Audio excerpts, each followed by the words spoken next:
السلام عليكم ورحمة الله. أعوذ بالله من الشيطان الرجيم. اللهم صل على سيدنا محمد وعلى آل سيدنا محمد. اللهم صل على سيدنا ونبينا وشفينا مولانا محمد صلى الله عليه وعلى آله وأصحابه وأزواجه وبارك وسلم. بسم الله الرحمن الرحيم. رب اشرح لي صدري ويسر لي أمري واحلل عقدة من لساني يفقه قولي. أستغفر الله العظيم الذي لا إله إلا هو الحي القيوم وأتوب إليه. سبحان الله العظيم وبحمده ولا حول ولا قوة إلا بالله العلي العظيم. بسم الله الرحمن الرحيم.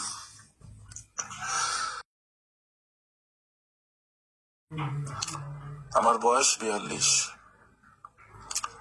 আমি ব্যবসা করি, এখন পড়াশোনা করছি MBA-তে।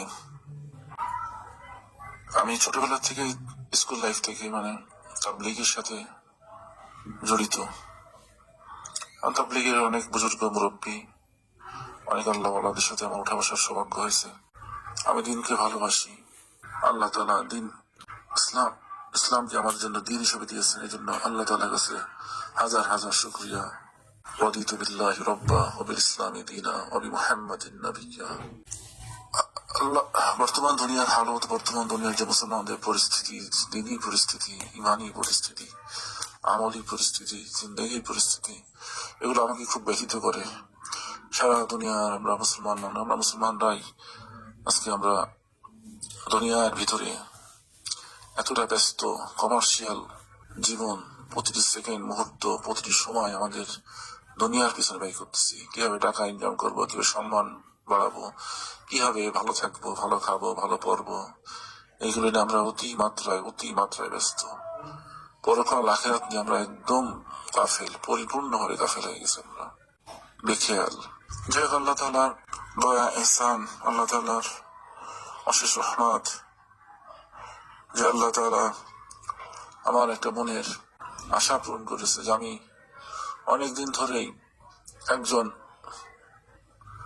গাইডেড, যাকে অনুসরণ করা যায় বা যার গাইডলাইন নিয়ে চলা যায় এমন একজন বুজুর্গ ব্যক্তি, এমন একজন মুরব্বী, এমন একজন আমিরকে আমি তালাশ করতেছিলাম। মনে মনে আল্লাহর কাছে আকাঙ্ক্ষা ছিল আমার মনের ভিতরে। হয়তো আল্লাহ তাআলা আমার সে আকাঙ্ক্ষা পূরণ করেছেন। আল্লাহ তাআলার কাছে অনেক শুকরিয়া।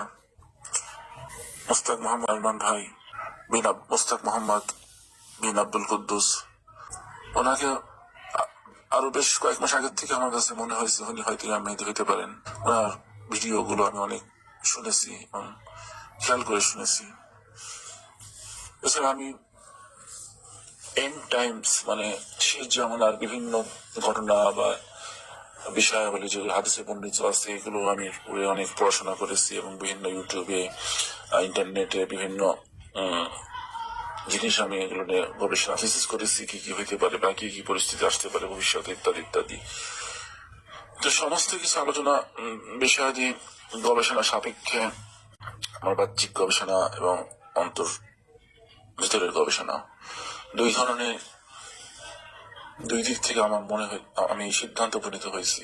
আমি বুঝতে পারছি ইতমিনান এ ব্যাপারে যে মুস্তাক মোহাম্মদ বিন আব্দুল কুদ্দুস আল্লাহ তাআলার খলিফা ইমাম আল মেহেদী, আমি তাকে আল্লাহ তাআলার খলিফা হিসেবে, ইমাম আল মেহেদী হিসেবে মেনে নিচ্ছি এবং তার হাতে আমি বয়াত হইলাম। আল্লাহ তাআলা যেন আমাকে কবুল করেন, আল্লাহ তাআলা যেন আমাকে আমাদের রহম করেন, দয়া করেন। আল্লাহ তাআলা যেন আমাকে তার যোগ্য সাথী, তার জামাতের যোগ্য সাথী হিসেবে কবুল করেন। আল্লাহ তাআলা যেন আমাকে শয়তানি ওয়াসওয়াসা থেকে হেফাজত করেন। আমি দিনের জন্য আমি যেন কদম দিতে পারি, দিনের জন্য যেন সময়, জান, মাল আমি কোরবানি করতে পারি, আল্লাহ রাজি খুশির জন্য, শুধুমাত্র আল্লাহ তাআলা রাজি খুশির জন্য। আল্লাহ তাআলা যেন আমার উপরে রাজি আর খুশি হয়ে যায়।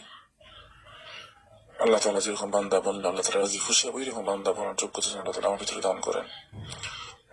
মুসলমান হয়ে আল্লাহ তাআলা যেন আমাকে কবরে নেন, মুসলমান না বানানি কবরে নিয়ে আল্লাহ। আমার আক্ষেপ যে আমি মুস্তাক মোহাম্মদ বিন আব্দুল কুদ্দুস, উনি বাংলাদেশি, এই জন্য সাথে আমার সামনাসামনি সাক্ষাৎ হয়নি। আমার মনের মধ্যে একটু কষ্ট। যাই হোক, হয়তো ইনশাআল্লাহ হবে, আল্লাহ যদি চাই। তো আমি আমি ওনাকে একটু বয়াত হইলাম আর ওনাকে খলিফা হিসেবে মেনে নিলাম, আল্লাহ তাআলা খলিফা ইমাম আল মেহেদী হিসেবে মেনে নিলাম। এবং ওনাকে খলিফা হিসেবে মানার কি কারণ, কি যুক্তি, কি ব্যাখ্যা আছে আমার কাছে? হ্যাঁ, অবশ্যই কিছু ব্যাখ্যা, যুক্তি বা কারণ তো আছেই। এগুলো বলতে গেলে সময় লাগবে, সময় সাপেক্ষ ব্যাপার। এছাড়া উনি একজন বুজুর্গ মানুষ, আল্লাহওয়ালা মানুষ। ওনার কথা শুনে আল্লাহ তাআলা ওনার ভালো করুক, আল্লাহ তাআলা ওনাকে কাঙ্ক্ষিত লক্ষ্যে আল্লাহ তাআলা পৌঁছায় দিক। আর আমি ওনার কাছে আমার নিজের ব্যাপারে দোয়া চাই, আল্লাহ তাআলা আমাকে হেদায়েতের পরে রাখেন, সর্ব হালতে, ইমানে হালতে রাখেন সর্বোচ্চায়। আমার পরিবারের উপর আল্লাহ রহম করুক, আমার পিতা মাতার উপর আল্লাহ রহম করুক। আমি এই ব্যাপারে ওনার কাছে দোয়া প্রার্থী। ওনার প্রতি আমার পরিপূর্ণ শ্রদ্ধা, ভালোবাসা, ভক্তি পরিপূর্ণ ভাবে রয়েছে আমাদের মধ্যে। যাই হোক, আল্লাহ তাআলা আমাদের সবাইকে মাফ করে দিক, সারা দুনিয়া মুসলমানদের মাফ করে দিক, সারা দুনিয়া মুসলমানকে আল্লাহ তাআলা হেদায়েত দিয়ে দিক, জমিনের মধ্যে হেদায়েত হক চালু করে আন করে দিক। আর বাতিলকে, সমস্ত বাতিল, ভুল, মিথ্যা, খারাপকে আল্লাহ তাআলা মিটাই দিক, দূর করে দিক। সমস্ত মুসলমানদের গুনাহ মাফ করে দিক, সমস্ত মুসলমানদের আল্লাহ তাআলা জান্নাতে উপযোগী হিসেবে তৈরি করুক। আর দুনিয়া থেকে জুলুম, জমিনের মধ্যে জুলুম, প্রত্যেকটা জায়গায়, প্রত্যেকটা ক্ষেত্রে জুলুম চলতেছে, এই জুলুমকে আল্লাহ তাআলা মিটাই দিক। اللهم صل على سيدنا ونبينا وشفينا مولانا محمد صلى الله عليه وعلى آله وأصحابه وأزواجه وبارك وسلم. آمين آمين ثم آمين برحمتك يا أرحم الراحمين. السلام عليكم ورحمة الله.